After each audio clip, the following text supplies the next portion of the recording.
They laughed at him in front of the entire staff.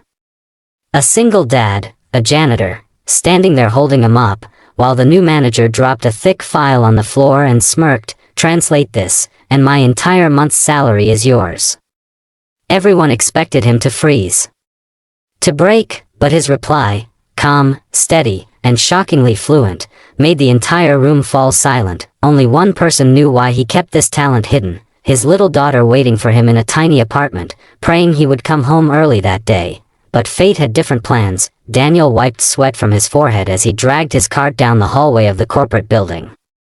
He was a single dad, juggling double shifts just to afford his daughter Lily's school books.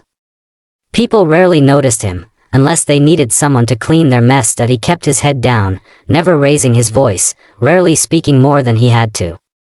But if anyone ever paid close attention, they would see the spark in his eyes, the kind of spark that didn't belong to an ordinary janitor. But life hadn't been fair, and he had learned to survive quietly. That morning, the company introduced a new manager, Victor.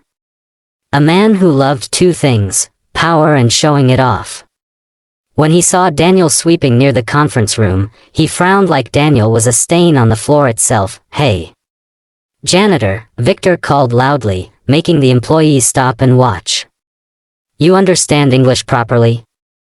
Or do I need to speak slowly?" Daniel didn't react. He had heard far worse, but Victor wasn't done. He tossed a thick document on the floor, papers scattering everywhere.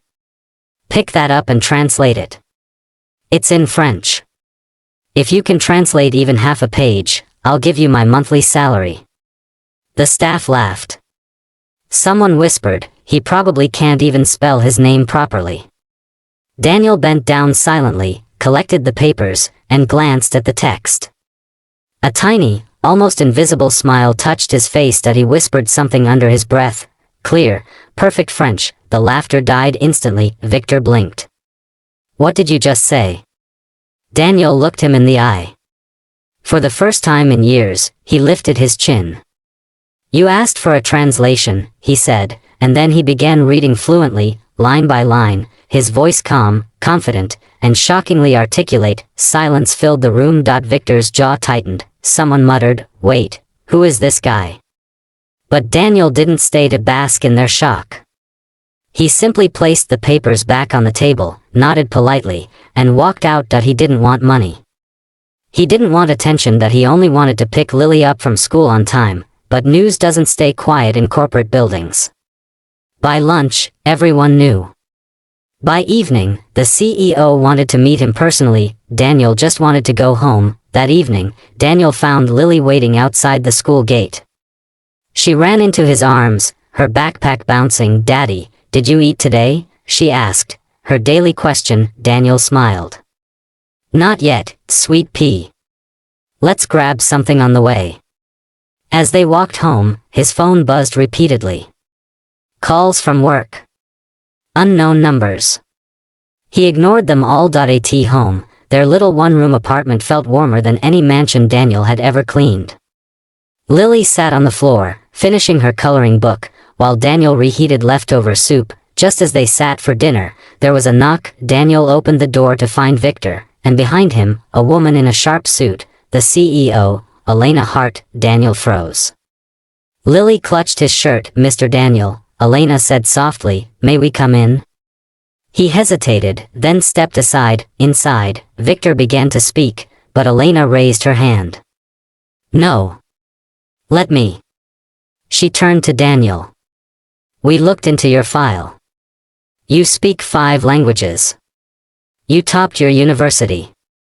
And you left everything after your wife passed away, to take care of your daughter. Why didn't you tell anyone?" Daniel stared at the floor. "Because I needed a job they wouldn't take away. Something stable. My daughter needs me more than a career." Lily squeezed his hand. Elena nodded slowly. "Your humility is admirable. But your talent deserves respect. We want to offer you a position, translator, communications specialist, your choice. With a salary that matches your skill. And flexible hours so you can always be with your daughter." Victor swallowed hard. Unable to meet Daniel's eyes, Daniel felt his chest tighten, not with fear, but relief he hadn't felt in years. That he knelt beside Lily. "What do you think, sweet pea?" She beamed. "It means you won't be tired every night?" His voice cracked. "Yes." She hugged him tightly. Daniel turned back to Elena. "I accept." Victor mumbled an apology Daniel didn't even need.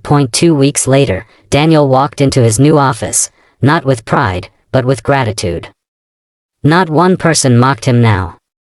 They greeted him, respected him, and listened when he spoke. People still talked about that day, the day the quiet janitor responded in perfect French, the day everyone realized silence isn't weakness, sometimes it's power waiting for the right moment. And every night, Daniel tucked Lily into bed with a smile, knowing he had finally given her the life she deserved, because sometimes, the most extraordinary people are the ones the world almost overlooked.